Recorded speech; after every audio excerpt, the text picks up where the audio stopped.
In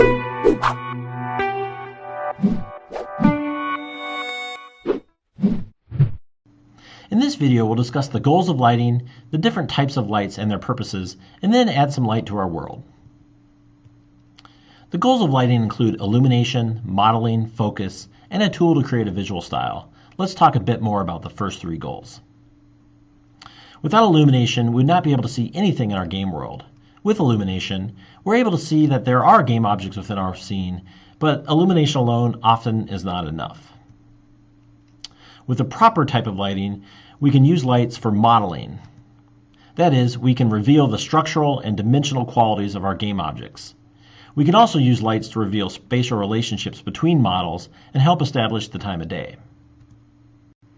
And lastly, with lights we can create contrast within the scene. That is, create areas of dark and light. This can be used to help direct and focus the player's attention.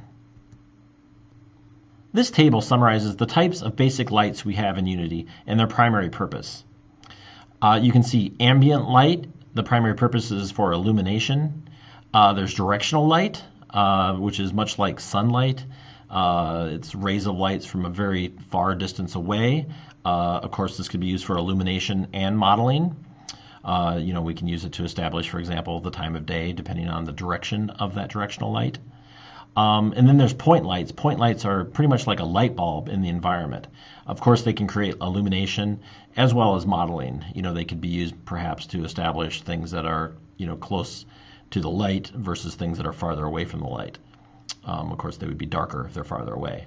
And then there's a spotlight. A spotlight is like a flashlight, shine from a certain point in space outward in a certain direction.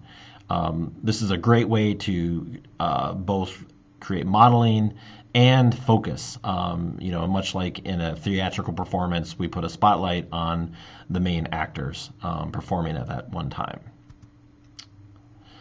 There are a few things to realize with real-time lights in game engines such as Unity. The first off is that lights have no geometry. We see the result of the light, but we don't see the light itself. If you want to see a light, you'd have to have a 3D model of the light and then put the real-time light inside of it to essentially turn it on. Lights are also very processor intensive. The more lights that we have, the more it will slow down the performance of our games. So we have to be frugal in the number of lights that we actually use within our games, and often maybe use tricks to create the lighting effects that we want.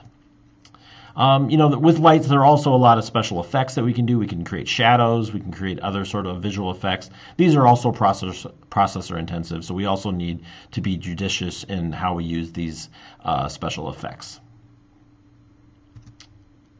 Our objective in this video will be to add some ambient lights to our solar system to increase the light everywhere, and then add a light within the sun so it looks like it's emitting light out toward the planets.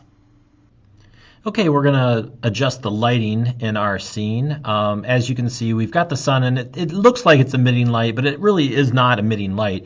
It's just a visual effect. The emission material, the emission property of the material, lights it up, lights the game object itself up, but it doesn't, make light on the Earth or on the moon.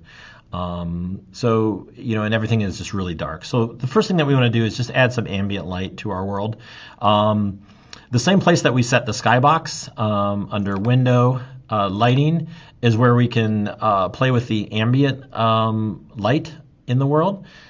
So here you can see it has an ambient source set at skybox. Let me go ahead and change this to color. And now the ambient color you can see is black and the ambient intensity is 1. Let me go ahead and click the color. It'll bring up the color selection tool. And I can select different colors, and as I'm moving around, you can kind of notice that the entire scene gets brighter as I use brighter colors and takes on the color tonality of whatever color that I'm got selected. So for sake of example, let me go all the way to the right-hand side and kind of pick a medium gray color. and then come back here. And then the ambient intensity, if I adjust that and turn it down to 0, of course, it gets dark again. I can kind of set this, maybe I'll just leave it at 1. So we've got a little bit more ambient light, just kind of lights everything in the world. If I hit play now, we can actually see the Earth and see the moon. But once again, our sun is not, putting light out into the world.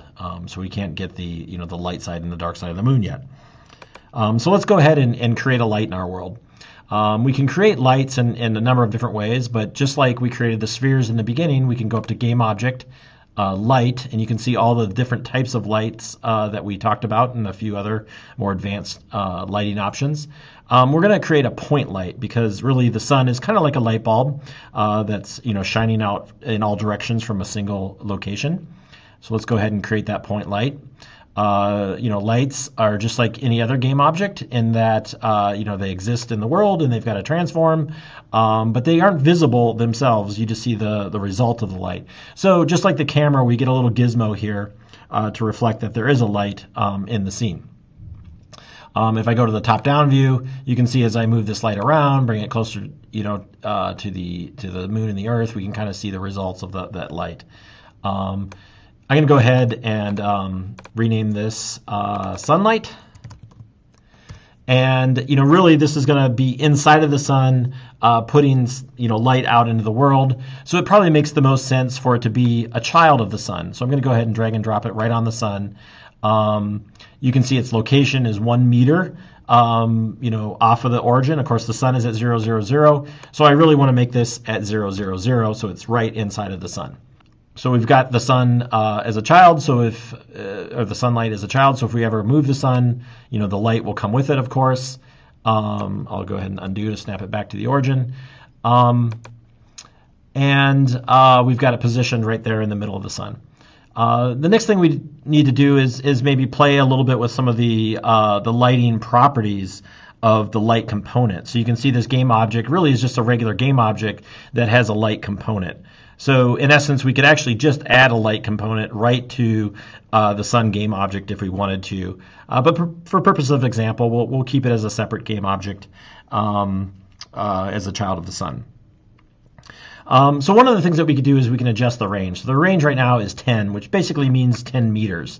If I zoom out in my scene, it actually kind of visually represents the range that light is casting. So if I bring the range down, you can see it's coming down. And if I go real small, it no longer hits the Earth. If I go larger, you can see in the game view that we actually kind of see the effect of the light hitting the moon and hitting the sun. The other thing we can do with light is we can change the color. So right now it's just a white light. If I click on this and let's say I want to make it kind of a yellow color, you can see the result of the light. It's fairly subtle, but you can see the results of that. If I go red, it's maybe a little more severe. You can see that it's a red light. I'm going to go ahead and kind of keep it as a white light for now. One other option that we can do is we can actually draw a halo. So if I check the halo option, you can actually see there's a halo effect created here. I think my camera is too close right now to actually see it in the game scene. So if I go back and move my camera away, you can see now that there's sort of that halo effect around the sun. If I play, we can kind of see the Earth kind of going in and out of that halo. That may or may not be the effect that we want, but it's kind of a fun little effect, so I just wanted to demo that to you. Let me undo to move my camera back to its location, and I'll go ahead and keep that halo off. But that's something that you could always play with. Now we have a little bit of lighting in our world, and if we hit play, you can see as the Earth moves around, we're kind of seeing the dark side as it comes around. But on the other side, the sun is actually emitting light and lighting up as those surfaces face that point light. So what's next? We've been focusing on the visuals. In the next video, we'll focus on the auditory experience in our project.